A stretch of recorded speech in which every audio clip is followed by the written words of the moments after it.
you, and then say a word of prayer and let you start the presentation. Hello, I'm Benita Heiskes, and I'm the Associate Dean for the Graduate Division. I'm Melinda Dick, and I'm the chair of the BSN program. Wow. We used to talk, I think we were both in our grad programs at the same Yes, time. we We used to like cheer each other on. Yes. That's really fun. I'm Lauren Salao, I'm chair of the RN to BSN department. I'm Linda Reed, I'm chair of the nurse practitioner. Online, maybe Angel and then Elaine.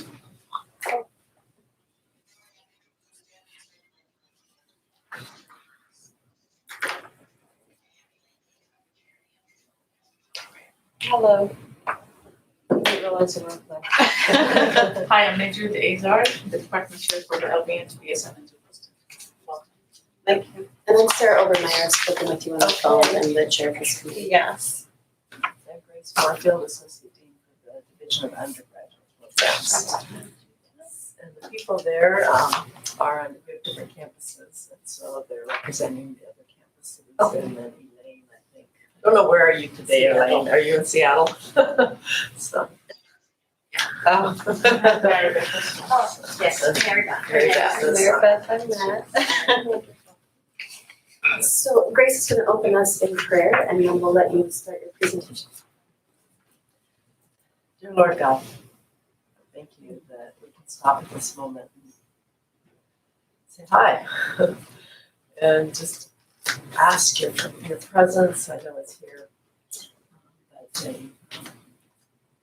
a special sense that of direction and awareness that we will have of what your purpose is in our lives, and particularly Gina, as she presents to us what she needs to be sharing and what we need to be hearing and the decisions that we need to make. I know you direct our paths and we're trusting you. In your name. Amen. I do have some handouts. I wasn't sure how big this committee is going to be. We can share it.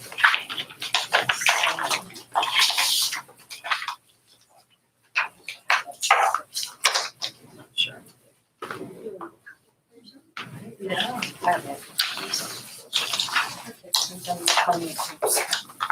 We're good. Thank you. Okay, so in the email I got, it said to pick a topic that I sort of liked. And so my thing was, when I started to try to figure out what to present, usually it's something like a topic, a concept, or something like that for the students. But what I wanted to bring was something a little bit different. So part of my job right now is I'm half academic, 50% and 50% faculty. So with that balance, I get to see the two sides, which is wonderful, actually. So my presentation is on how to develop students to gain confidence with test-taking strategies. And I insert that into my med-surg course right now that I teach, the theory. So at the end of every class, I actually use this and I introduce it. And I also, on the academic dean side, I basically also teach the faculty how to use it. It's going to be really brief. It's a snippet. It's not the whole thing, because the whole thing is 13 weeks. Oh, good. Yes. No, it's not. It looks like a lot of slides, but it's really quick. I thought about time here. I just need to know how to use this. If you push enter, arrow, or either one, arrow or enter. Okay. Okay. So the purpose right now is to introduce the model for your effectively teaching students using this template style to answer the questions. I want to just present 3 quick samples of test-taking strategies related to prioritization of nursing care, and then the prioritization of clients, like client would you pick first, and then also delegation, because those are heavy in our NCLEX tests in the end. Another thing at the end, I just want to do part of this presentation that you guys have an idea of how to use this model. You're not going to be a master at it now, but it's just how it's an introduction. So sailing to success is the test taking strategies, and I put my little sailboat because hopefully they sail in the right direction. So when I talk about this in class, I talk about, they're like, well, what do we need to listen to this for? So I'm like, it's gonna help you reduce your anxiety, test taking anxiety.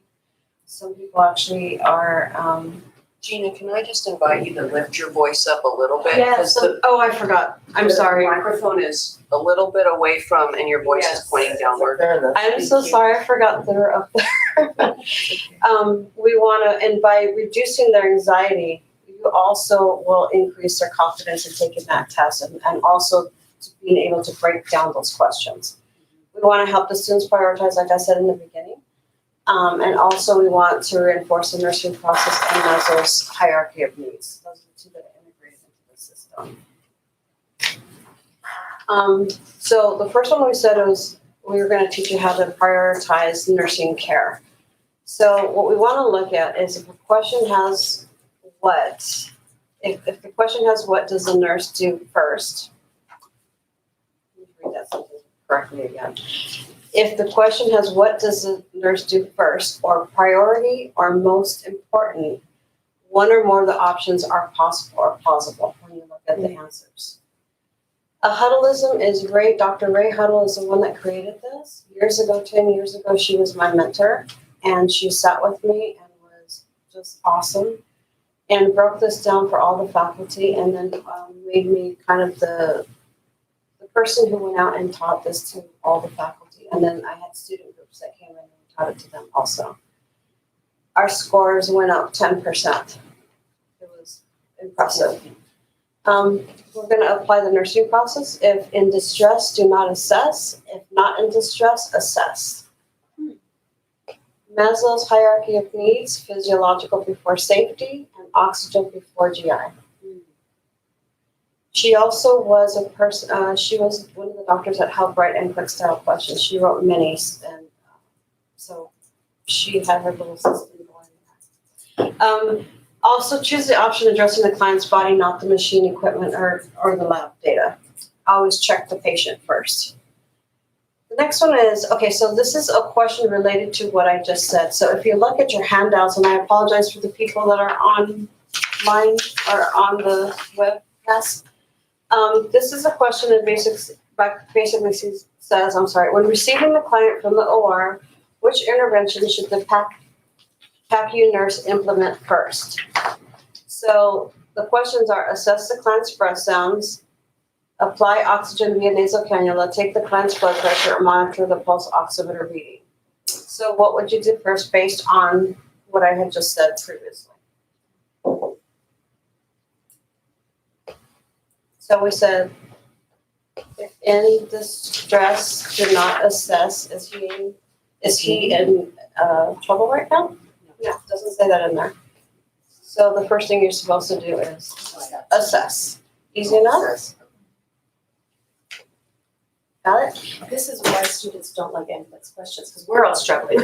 Right. So it's an excellent Right. technique Well, to just say. I guess the question there, I know this is silly, but the question doesn't indicate whether they're in any kind of distress or Right, not. so you can't read that into information isn't there, Right. so.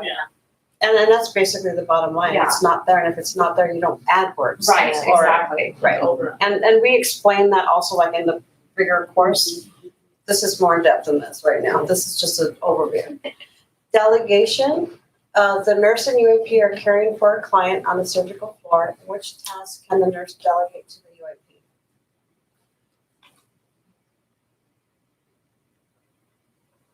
Any answers?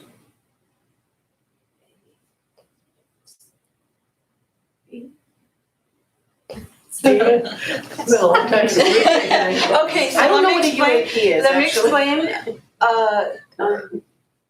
A UAP is basically an assistant personnel, an unlicensed assistant personnel. Okay. That's the language that a lot of places are using now because it's not just a CNA anymore. So I'm gonna explain this one to you. The RN cannot delegate, right? These are the rules of thumb. These are the 5 rules. They can't delegate assessment, teaching, evaluation, medication, administration, or unstable client, right? Yes. Didn't say the patient was unstable. Okay, so that would rule out the vital signs. Yes. Okay, So if you go down, so ask the student which rule is being violated. Not stable on the floor, the Jackson Pratt needs section applied, but that's evaluation to determine if the equipment was working correctly. That's an evaluation. Applying SCDs is not any of the 5 rules, so that's the correct answer. And then the last one is determine the same as evaluation, the word is just. Okay. Next one, prioritization. So, Go ahead. you know what, never mind. No, okay, I wanna challenge it because take vital signs is not assessment or evaluation. Because, you know what I'm saying, And I can see a student. I can break it down, Yeah, that's okay. but again, I'm trying to over. Yeah. I like this type of, when I'm presenting this is because there's some interaction too, and I always want interaction in my classes. Okay, this is another prioritization. Which client should the nurse assess first after receiving AM shift report? Gotta go back to Maslow for that. Definitely. So I'm gonna explain it. So this question is where signs and symptoms are tested. Remember to use anatomy, physiology. If signs and symptoms are related to the system, then do not select this client to see first. So if it's a normal, like the first one, you're gonna have some light red urine. So leave it alone. That's not the answer, right? Okay.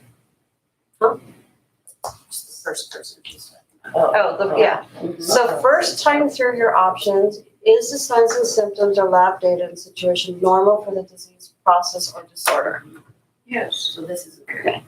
And then if it is, do not see this client first. Then the second time through, because you're gonna read it again, because now you've taken out some of those answers, now you're gonna move on.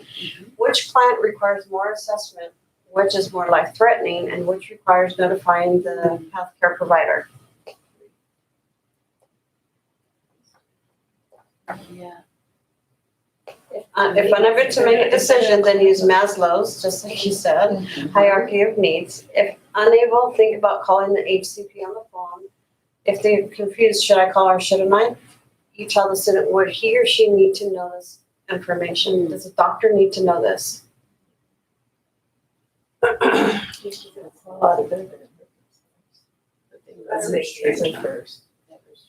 The answer is 3. 3, the answer is 3, yes.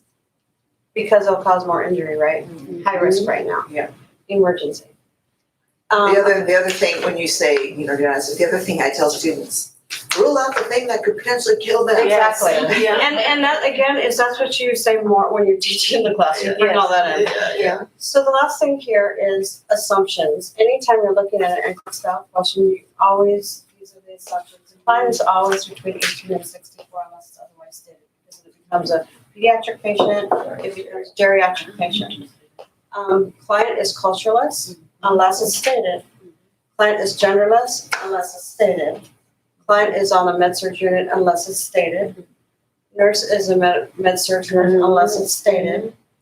If it's an option, then there is an HCP, healthcare provider's order. And then objectives that they have in here, and this was one of the most important rules. Independent and strict is the key to the answer if independent and strict are in that question. Oh. I have to show you. I have to show So if it says question. strict I's and O's, then Yes. that is it. Or Very independent. interesting. Client can do this independently. So I told you to be real quick, it looked like a lot, but so that concludes, but what I wanna say, the last thing I wanna say is when you bring this type into the classroom and you bring the first day when you're going over your syllabus or your orientation, or you're going all of the elements of, what's due and everything.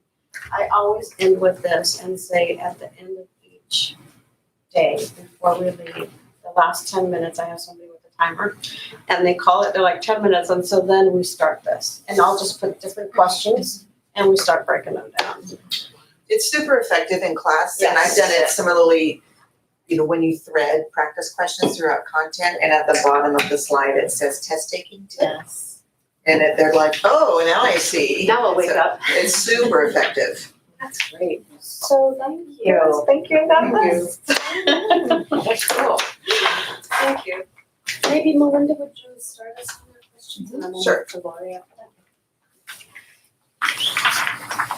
So, and you go by Gina. Yes. Yeah. Go ahead and tell us briefly about what you know about AQ and the School of Nursing and what attracted you to this position at this time. Other than knowing me, I'm just kidding. You didn't even know I worked here. No, we didn't.